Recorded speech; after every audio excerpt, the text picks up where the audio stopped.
On an otherwise ordinary night in 2009, a state-of-the-art Airbus A330 simply vanished from radar screens over the middle of the Atlantic Ocean. It sparked a search that would last years and uncover one of the most complex and heartbreaking mysteries in modern aviation. This is the story of Air France Flight 447. Just imagine hearing those words from the cockpit. I don't have control of the aircraft at all. It's an absolutely chilling statement, and it captures the final terrifying moments of a flight crew completely overwhelmed, fighting a plane that they no longer understood as it fell from the sky. So the big question is, right, how does a totally routine overnight flight from a place like Rio de Janeiro to Paris just fall out of the sky? To get our heads around that, we need to start at the beginning, with the flight itself. All right, so let's set the scene. We're talking about Air France Flight 447 on the evening of May 31st, 2009. It's a modern Airbus A330, a real workhorse of the skies, carrying 228 people in total.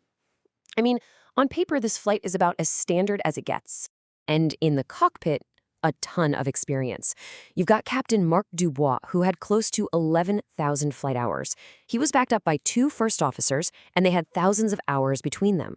All told, we're looking at a crew with around 20,000 hours of flying time. So right off the bat, this was not an issue of having rookies at the controls. And so the journey starts just like hundreds of others that night. The plane takes off from Rio, climbs to its cruising altitude, and points its nose out across the vast, dark Atlantic Ocean.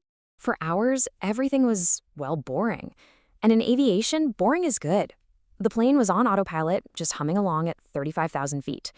And as is totally standard procedure on these long-haul flights, Captain Dubois headed out of the cockpit for a scheduled rest break, leaving the two first officers at the controls.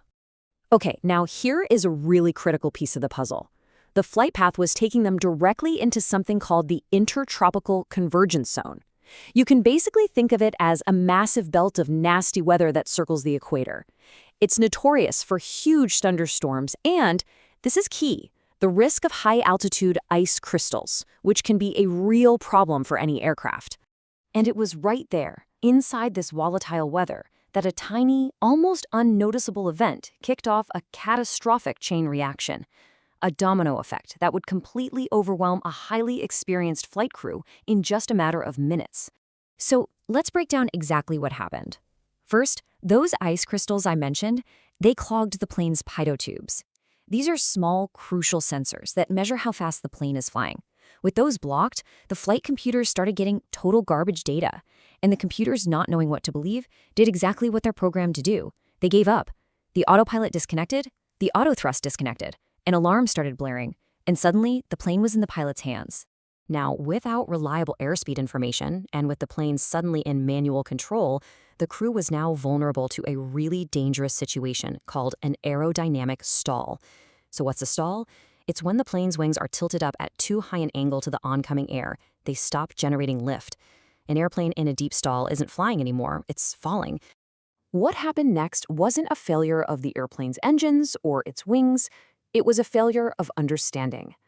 The crew was in a situation their training had never prepared them for. The plane was falling, and they simply didn't know it.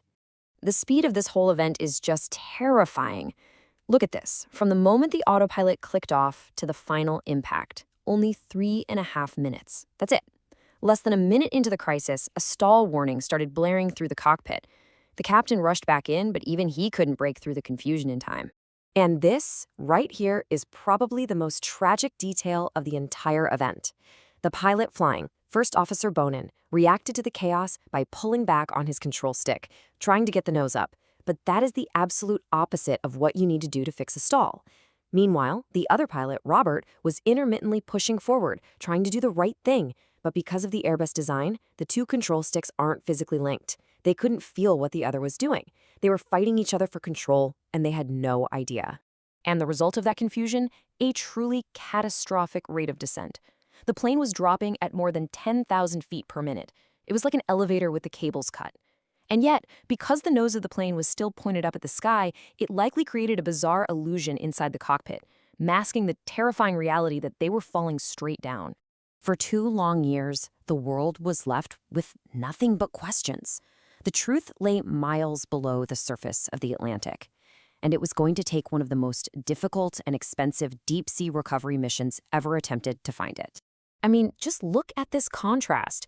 Search crews found some floating debris within days of the crash, but the black boxes, the recorders with the flight data and cockpit conversations, were gone.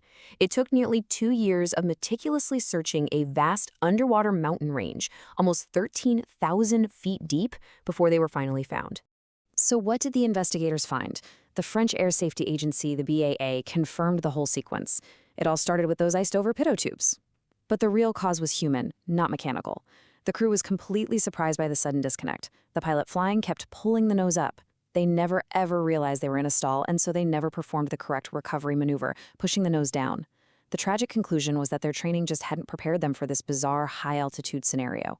The loss of Flight 447 was a massive shock to the system for the entire aviation industry. But out of this terrible loss came a wave of crucial safety improvements to make sure a disaster like this could never, ever happen again. So what changed? Well, regulators ordered brand new training programs, forcing pilots to get in the simulators and practice flying by hand and recovering from these exact kinds of stalls. Airlines also improved the rules for how pilots communicate and work together in a crisis. And maybe most critically, many aircraft now have something called an angle of attack indicator.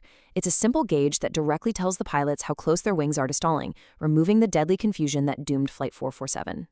And all of this brings us to this final lingering question. Flight 447 really exposed this central tension in modern aviation. We rely on incredible automation that makes flying safer than it has ever been. But what happens when that automation fails? This tragedy is just a powerful, powerful reminder that at the end of the day, the fundamental skills of the pilots, their ability to actually fly the airplane, is and always will be the ultimate safety net.